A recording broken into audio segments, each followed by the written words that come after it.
Welcome to Chillin' 101. We hope this video helps. You start now by making sure power is stable. Plug in the laptop or confirm battery above 10%. Once done, open Settings, then System, Display, or press Windows plus I and search Brightness to jump straight there. You'll do this because software controls override hardware keys. Make sure adaptive brightness is off so manual changes stick. Now locate the brightness slider. Adjusting here changes the panel backlight directly, which is faster and more reliable than function keys on many systems. Once you've opened display settings, move to drivers and power.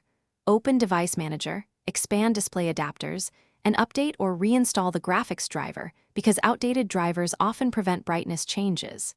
Next, make sure your power plan is balanced or high performance and disable adaptive dimming in advanced power settings, since that can auto-adjust brightness.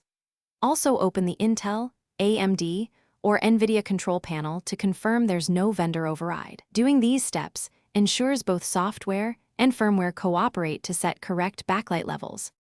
Finally, calibrate and verify.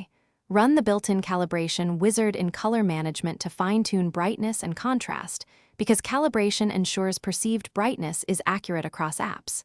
If the slider is stuck, restart Explorer. EXE or reboot. If that fails, boot to safe mode to rule out third-party interference. Make sure to check BIOS or UEFI for any brightness controls.